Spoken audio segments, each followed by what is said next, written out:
back to Indianomics. We are discussing the state of Andhra Pradesh and the state of the two future states of Telangana and Andhra. Our guests are Professor Vamsi Vakulabaranam and Professor G. Om Karnath, both professors of economics at the University of Hyderabad. Well, gentlemen, now for the city of Hyderabad. Before we begin our discussion, here are some vital facts about the state itself, about the city itself. The streets of Hyderabad witnessed the most fierce fights demanding for Telangana. Even after the Congress party announced the birth of the new state, the tug-of-war over Hyderabad is likely to continue. The government has announced that Hyderabad will be the common capital for the next 10 years. A group of ministers will decide what needs to be done after 10 years.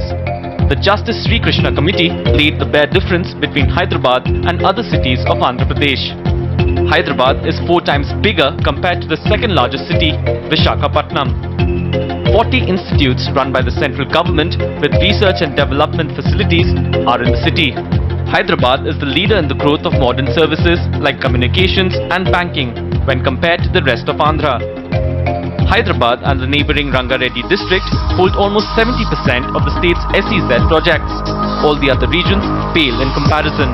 The city is an IT hub and contributes to 99% of the total exports from the state. The committee recognized Hyderabad as of central importance in the fight for Telangana. Hyderabad contributes to about 60% of Telangana's GDP. A possible inference would be that Telangana cannot survive without Hyderabad, but the rest of Andhra Pradesh can. The continuation of Hyderabad as a joint capital, on the other hand, is rubbished by experts, since it is akin to having one state's capital inside another state. Hyderabad has no contiguous land with Andhra and is 90 kilometers away from the nearest Andhra district.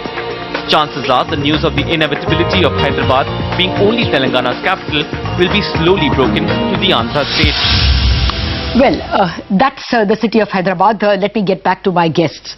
What's your sense, Professor Om Karnath? Is it possible at all for a state like Andhra to have for 10 years a capital within another state? Because as we pointed out, the nearest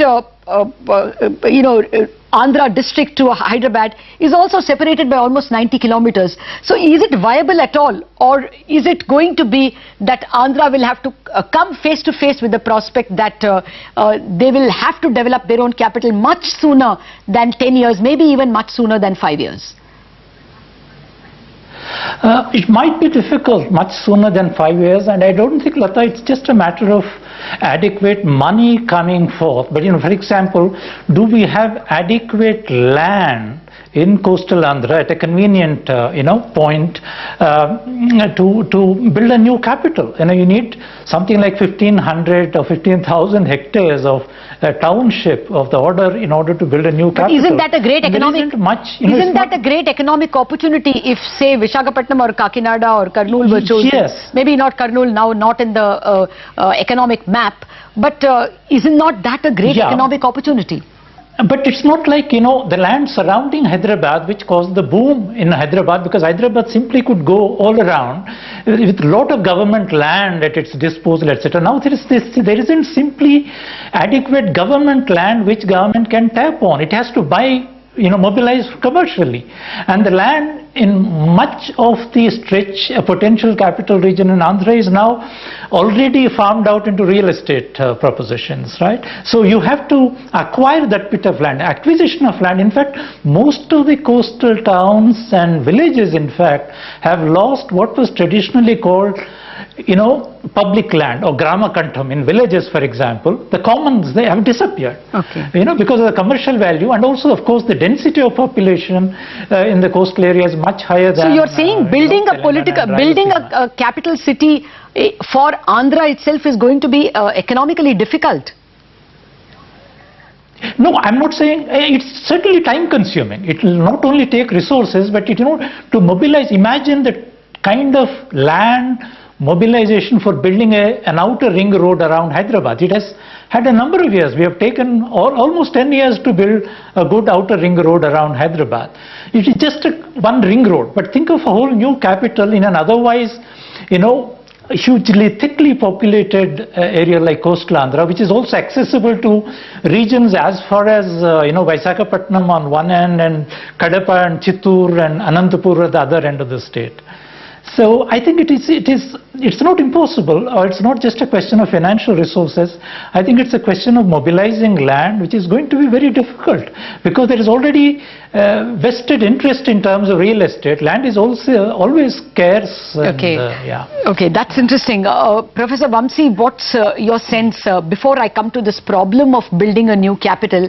Do you think there could be a politically messy situation in Hyderabad city itself as Andhra stakes its claim to either resources or to the continuation of Hyderabad as a capital? Politically, what politicians tell us is that it is impossible to have your state capital inside another state. That is an unreal situation. Do you think there could be disconcerting movements, stress on the streets to the extent that one saw in 1969? Can that scare away businesses from Hyderabad? I don't think, I don't foresee a politically messy situation. I foresee an economically messy situation because, there'll be all kinds of issues about where the revenues are coming from within Hyderabad. Do they belong to Andhra region? Do they belong to Telangana region? I think, a careful committee, from both sides, from Andhra and Telangana, it has to be set up, and, this issue has to be very carefully sorted out. It's an opportunity to think about more broad-based development. And within Telangana region, there are, of course, there are elites, but there are also a lot of progressive groups, which want broad-based development. So I think, the model should be, build a capital city in Andhra. Okay. Fair enough. Fair enough. Let me address that question you said about how the sales tax will be calculated. Do you see a lot of Andhra businesses therefore relocating to another area at all?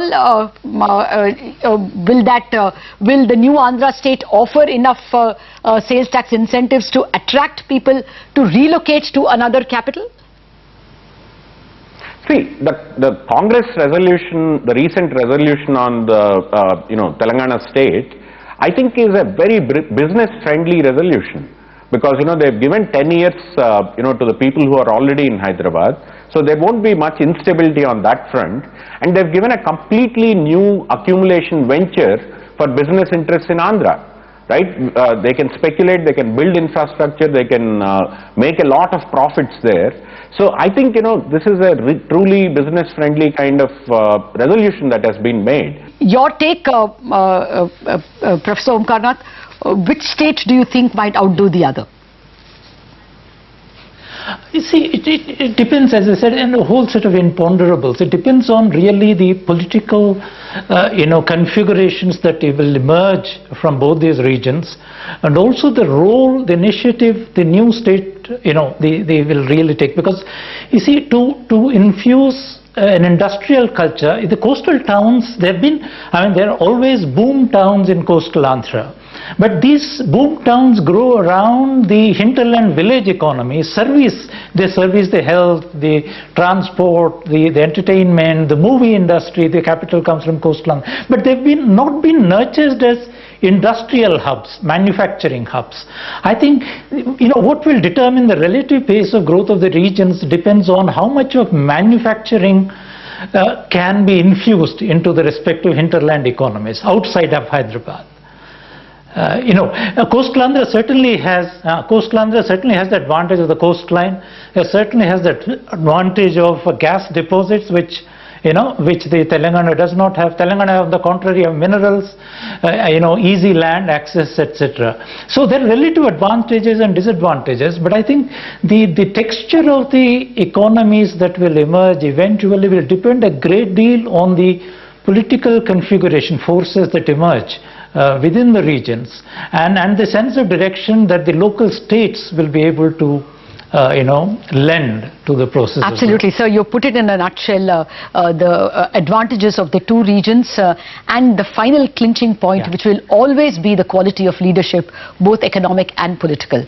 On that note, thank you very much for joining me, gentlemen, in this discussion. It was most informative, and of course, not just the peoples of Telangana and Andhra Pradesh, but the rest of India will watch with interest how the political leadership emerges in these two states. Thanks for watching this edition of Indianomics.